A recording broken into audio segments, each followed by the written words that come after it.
Haleluya.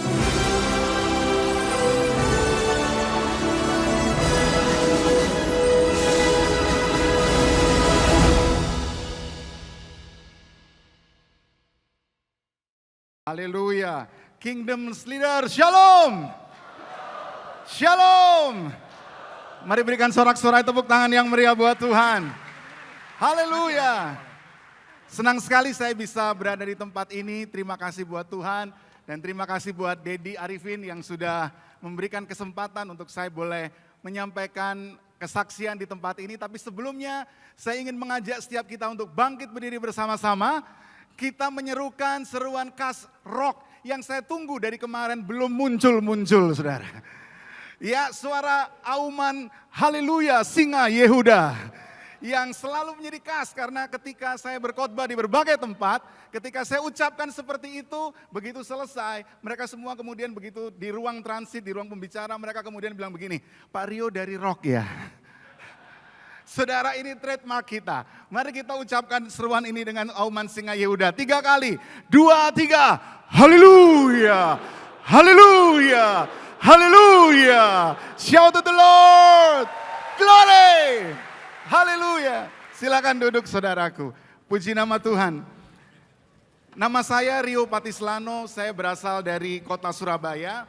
Dan oleh kemurahan Tuhan, saya diberi kesempatan untuk bertugas di pemerintahan sebagai anggota DPRD Kota Surabaya pada tahun 2009-2014 dan kemudian dilanjut kemurahan Tuhan lagi di 2014 dan 2019 dan kemudian pada saat itu mau maju sebagai wali kota di kota Ambon, tetapi karena ada perubahan undang-undang pilkada akhirnya dibatalkan dan kemudian tahun 2024 di tahun yang akan datang, tahun depan, kembali untuk running di anggota DPRD Kota Surabaya. Semua untuk kemuliaan nama Tuhan.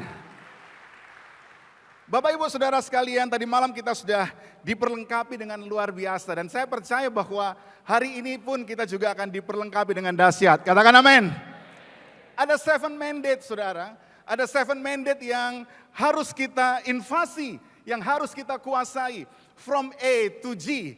Saudara, mulai dari kesenian, bisnis, dan lain sebagainya. Dan sampai kepada yang ke G, yaitu government, di mana saya akan menyampaikan dari bidang ini, yaitu dari bidang government, saudara. Nah, ada 3 hal, saudara, yang ingin saya sampaikan. Sebelum untuk kita menginvasi ke marketplace, khususnya apa yang saya alami ketika saya menginvasi di bidang pemerintahan untuk bertugas sebagai mandat di dalam pemerintahan.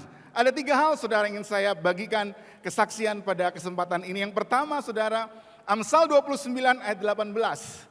Kelengkapan yang harus kita miliki untuk kita menginvasi ke marketplace.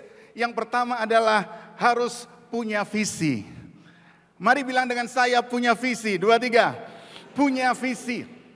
Amsal 29 ayat 18 katakan, bila tidak ada visi, bila tidak ada wahyu, maka menjadi apa saudara? Liarlah rakyat. Saya mau sampaikan buat saudara, jangan pernah bertugas ke marketplace tanpa visi. Jangan pernah bertugas di marketplace tanpa visi. Setuju katakan amin? Karena saudara bisa salah arah, saudara bisa tersesat di tengah jalan. Nanti saya akan sampaikan lebih lanjut mengenai hal ini. Saudara, ini adalah hal yang pertama. V yang pertama, vision. Nah saudara, yang kedua yang mau saya bagikan buat saudara, nanti yang pertama saya akan jelaskan di belakang. Saya akan sampaikan lebih lanjut. Yang kedua saudara, Ibrani 13 ayat 17. Ibrani 13 ayat 17, mari kita baca bersama-sama saudara. Ibrani 13 ayat yang ke-17. Ya, di layar ada bantuan, mari kita baca sama-sama. 2, 3, taatilah pemimpin-pemimpinmu dan tunduklah kepada mereka, sebab mereka berjaga-jaga atas jiwamu sebagai orang-orang yang harus bertanggung jawab atasnya. Dengan jalan itu mereka akan melakukannya dengan gembira, bukan dengan keluh kesah, sebab hal itu tidak akan membawa keuntungan bagimu. Saudara, hal pertama yang kita harus miliki untuk kita menginvasi ke marketplace, yang pertama harus punya visi, yang kedua harus punya pemimpin. Amin saudara. Yang kedua harus punya leader. Mari bilang bersama dengan saya, leader. 2, 3. Leader. Saudara, spiritual leader, spiritual father. Saudara harus kita miliki. Karena beliaulah yang akan mementorkan kita, yang melatih kita, yang menjaga kita, dan yang membentuk kita. Dan ini yang saya alami saudara. Saya juga ada di training center. Kalau tadi malam kita dengar Om Frankie menyampaikan GK12. Kalau saya saudara MS berapa ya? Saya lupa alamatnya, Betani Manyar. MS Manyar Sabrangan, Manyar berapa? Manyarjo 23638. Manyarjo 23638. Saudara, disitulah training center yang Tuhan berikan buat saya. Dan saya masih ingat saudara, digembleng dengan luar biasa. Mulai saya melayani tahun 90 bulan Maret saudara. Mulai dari paduan suara di sana, kemudian menjadi singer, dan oleh kemurahan Tuhan kemudian dipercaya menjadi worship leader, dan kemudian menjadi pengkhotbah. Nah saudara, pada saat tahun 90 sampai dengan 90 akhir, sekitar tahun 2000 saudara, setiap minggu kedua para pemimpin kami itu rotasi saudara.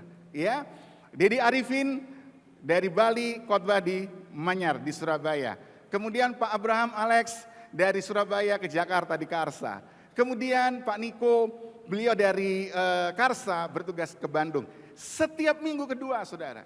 Dan setiap minggu kedua itulah saya selalu bertugas mendampingi Dedi Arifin sebagai worship leader. Dan pada saat itu saudara, saya gunakan dengan benar.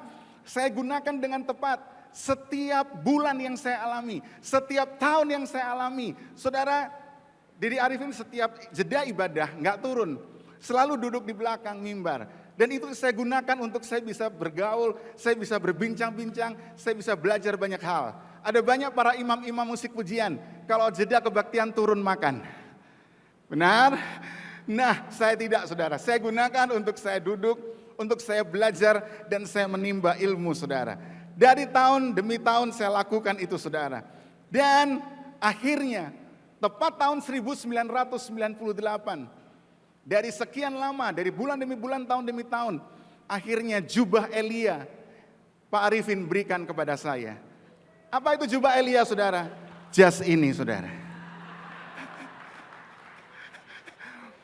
Jas ini adalah pemberian Dedi Arifin. Saya biasa manggil beliau Dedi dan Mami. Saudara, Dedi Arifin kemudian pada saat waktu itu saya masih ingat ibadah 7:30. Begitu selesai ibadah 7:30, biasa saya menyanyikan lagu yang terakhir saudara. Dedi masih mendoakan ada jemaat maju ke depan. Dan kemudian begitu selesai, saya masih ingat beliau angkat kopernya, dan ketika mau turun dari mimbar bersama-sama, kemudian dia panggil, Rio sini kamu. Kemudian Dedi buka jasnya dan kemudian diberikan kepada saya. Saudara, saya ketika saat itu menerima, saya melihat wow, ini sesuatu yang luar biasa. Ini berkat Tuhan yang luar biasa. Pada saat itu berat saya 80 kilo saudara. Dan masih muat pada saat itu. Makanya saya kemarin bingung saudara. Ketika saya mau datang ke sini, saya bilang istri saya, waduh masih bisa nggak ya, masih bisa nggak ya. Karena waktu itu dikasih berat saya 80 saudara, tahun 98. Kami menikah tahun 99. Dan setelah tahun 99 berat saya naik 3 digit saudara. Jadi 108, akhirnya nggak bisa muat. Tapi puji Tuhan akhirnya sekarang sekitar 98, bisa muat tapi sudah bisa lihat nggak bisa dikancing. Nggak bisa dikancing. Tapi saya bersuka cita dan yang sangat luar biasa, it's such an honor. Terima kasih Dedi. Tadi just now saya disematkan pin di sini oleh beliau di jas yang sama. Berikan sorak-sorai tepuk tangan buat Tuhan. Glory. Haleluya. Amin saudara. Saudara, penting memiliki seorang pemimpin saudara. Secara tidak langsung tadi saya mendapatkan official assignment dari Dedi untuk the next di periode yang selanjutnya 2024. Amin saudara. Makanya kita harus bersyukur punya pemimpin-pemimpin dalam kehidupan kita. Amin saudara. Nah 10 tahun dari tahun 98, Kairos itu benar-benar tiba. Tiba-tiba dalam sebuah FGD di Surabaya, kami berkumpul bertemu untuk kemudian membicarakan masalah bangsa. Dan saya katakan kepada mereka, kalau mau mengubah bangsa, kita harus ada di dalam. Jangan ada di luar. Jangan hanya jadi penonton yang pintar untuk mengomentari. Tapi harus berani ada di dalam. Dan harus berani mengubah dari dalam. Setuju katakan amin? Dan itulah kemudian akhirnya tahun 2009 saya masuk di pemerintahan dengan visi. Makanya tadi saya katakan yang pertama untuk kita masuk invasi ke marketplace dibutuhkan vision. Yang kedua adalah leader. Saudara, visi yang Tuhan berikan pada saat itu tahun 2009-2014 adalah satu untuk semua dan persamaan hak. Apa yang dimaksud itu saudara? Satu untuk semua, dari satu orang Rio Patislano harus bisa menjadi berkat dan terang untuk seisi kota. Untuk menjadi berkat dan menjadi garam untuk semua orang. Persamaan hak, karena saya pada saat itu diberikan satu hati. No more discrimination. Tidak ada lagi diskriminasi saudara. Karena kita tahu apa yang dialami oleh gereja Tuhan, apa yang dialami oleh anak-anak Tuhan. Diskriminasi. Nah saudara, kemudian dari visi itu, saya terjemahkan kepada misi. Dan ini yang kemudian kami lakukan. Saya lakukan pada saat awal menjabat. Memastikan APBD bisa dirasakan untuk semua masyarakat, termasuk umat Kristen dan gereja Tuhan. Saudara, hal pertama saya tulis di sana, APBD untuk guru sekolah minggu. Saudara, tidak pernah ada transport untuk guru sekolah minggu. Kota Surabaya adalah APBD pertama yang memuat transport untuk guru sekolah minggu. Se-Indonesia, Surabaya lah yang pertama. Baru kemudian diadop oleh berbagai tempat, kota, kabupaten, provinsi yang lain. Tidak hanya itu saudara, yang kedua, kemudian APBD untuk gereja. Ketika tahun 2009 saya masuk dan dilantik, kita diperhadapkan dengan pembahasan APBD untuk tahun 2010. Kemudian saya berkata, harusnya APBD ini bisa diterima oleh semua masyarakat. Saya bilang bahwa APBD untuk masing-masing anggota DPRD, mari kita punya slot untuk kemudian kita bisa menyerap aspirasi dari masyarakat. Saya harus pakai bahasa seperti ini umum, supaya mereka bisa menerima.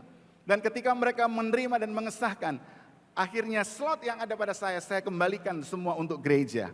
Untuk kali pertama, gereja di kota Surabaya menerima APBD puluhan miliar, bahkan ratusan miliar pada periode pertama. Saya ada di DPR untuk kemuliaan nama Tuhan. APBD yang tadinya tidak pernah dirasakan oleh gereja, akhirnya bisa dirasakan oleh gereja. Bukan hanya itu saudara, misi selanjutnya adalah perizinan gereja. Banyak perizinan gereja yang tadinya mandek oleh kemurahan Tuhan, akhirnya mereka bisa mendapatkan perizinan gereja. Dan bukan hanya itu, yang saya bersuka cita di akhir jabatan saya di tahun 2019, ada satu gereja besar di kota Surabaya, di tengah kota. Mereka sedang renovasi dan mereka diperhadapkan dengan 2 tahun pengurusan izin yang tidak kelar. Dan akhirnya saya ambil alih oleh kemurahan Tuhan. Dalam 1 bulan akhirnya izin itu keluar dan gereja itu sudah jadi. Semua untuk kemuliaan nama Tuhan. Katakan amin. Tidak hanya itu saudara, perizinan tempat usaha untuk anak-anak Tuhan. Tidak ada diskriminasi untuk anak-anak Tuhan. Saudara, hal yang salah satu contoh yang terkecil adalah ada jalan wali kota mustajab, saya nggak sebut nama usahanya saudara. Anak Tuhan ini mau buka usaha di sana, sulitnya luar biasa, pakai alasan nggak ada tempat parkir. Oh nggak boleh karena nggak ada tempat parkir. Saudara, saya datang kepada wali kota, saya datang kepada kepala dinas, saya bilang, baik kalau memang tempat itu tidak diperbolehkan buka, tidak dikeluarkan izin karena dikatakan tidak ada tempat parkir, saya minta besok semua restoran di wali kota mustajab tutup. Kenapa? Karena mereka juga tidak punya parkir. Mereka tidak punya lahan yang cukup. Persamaan hak. Akhirnya Bu Wali Kota panggil kepala dinas. Kepala dinas kemudian panggil saya. Kemudian kepala dinas bilang begini, Pak gitu aja kok madul ibu. Puji Tuhan, tidak sampai 1 minggu saya ditelepon oleh rekan saya. Izin sudah keluar. Nama Tuhan dimuliakan. Sorak-sorai yang meriah buat Tuhan. Haleluya. Nah saudara, dan ada banyak lain sebagainya yang tertulis di slide pemberdayaan UKM, permodalan dan lain sebagainya. APBD waktu saya masuk 2,8 triliun. 2019 waktu saya purna sudah menjadi 10 triliun untuk kemuliaan nama Tuhan kota Surabaya. Nah saudara, eh, di balik success story ini, saudara harus tahu bahwa ada behind story yang tidak kalah serunya, saudara. Yang tidak kalah ngeri-ngeri sedap, saudara. Yaitu pengalaman pertama saya ketika saya harus berhadapan dengan impeachment. Bu Wali, saudara, ketika Bu Risma awal periode pertamanya tahun 2010 baru selesai dilantik, saudara. Beliau harus dihadapkan dengan yang namanya pemakzulan. Saudara, 80% semua teman-teman sudah siap. Kami sudah sampai pada tahap tinggal satu paripurna untuk mengesahkan pemakzulan. Saudara, tiba-tiba hari Minggu saya masih ingat, Dedi Arifin telepon untuk saya datang ke Menorah. Saudara, akhirnya saya datang sore bersama dengan istri. Dan begitu saya datang, kemudian Dedi Arifin hanya minta cerita, 5 menit cerita, semua gimana prosesnya. Saya cerita singkat 5 menit. Dan kemudian beliau sampaikan kepada saya, stand for the truth. Stand for the truth. Hanya itu yang saya pegang sampai dengan hari ini, saudara. Beliau sampaikan stand for the truth. Rio, kamu tahu apa yang harus kamu lakukan. Apa yang terjadi, saudara, saya pulang. Saya bergumul, bingung. Semalam-malaman saya bingung dan akhirnya Tuhan memberikan keteguhan kepada saya. Besok pagi di fraksi saya bilang, saya cabut suara saya untuk pemakzulan. Kaget semua. Akhirnya fraksi saya menanyakan alasannya. Saya sampaikan, tidak fair ketika beliau yang baru 1 bulan dilantik, kemudian kita maksulkan. Atas dasar apa? Tidak ada dasar untuk kita memaksulkan. Kita harus memberikan kesempatan kepada Bu Risma untuk berkiprah, untuk berkarya. Akhirnya fraksi bicara antar fraksi dan akhirnya 80% yang tadinya mau masuk setuju, akhirnya batal semua. Oleh kemurahan Tuhan, akhirnya beliau berjalan menjabat 2 periode dan 10 tahun yang berjalan kita bisa lihat karya Tuhan luar biasa. Surabaya menjadi kota yang luar biasa untuk kemuliaan nama Tuhan. Dan tidak hanya itu, di periode kedua yang terakhir karena saya sudah digini-giniin. Padahal masih banyak yang mau saya sampaikan. Nah, akhirnya ketika di periode yang kedua, saudara, di periode yang kedua ketika Pilgub 2017. Pilgub 2017 beliau didorong dengan luar biasa untuk datang ke Jakarta. Untuk maju di Jakarta. Saudara, semua mendorong. Saya saja yang bilang jangan. Dan kemudian kalau kami paripurna, beliau punya kebiasaan yang baik. Selalu menyalami semua anggota DPR dari depan sampai belakang. Saya duduk di paling belakang, saudara. Dan ketika beliau ke belakang dan kemudian ketika beliau menyalami, saya cuma bilang begini, Ibu, saya mau menyampaikan satu pesan saja. Gereja Tuhan, umat Kristiani kemarin mendukung Ibu bukan untuk setengah jalan. Semua kami mendukung Ibu untuk 1 periode penuh.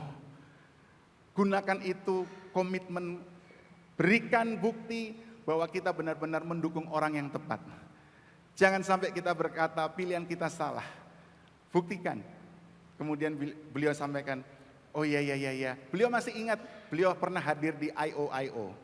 Itu nempel sekali di benak beliau. Dan kemudian saya sampaikan, Ibu tetap di Surabaya. Dan puji Tuhan, itu yang beliau lakukan. Beliau tidak ke Jakarta. Beliau tetap di Surabaya dan berkiprah. Ya, karena saya sudah ditunggu 2 orang sekarang.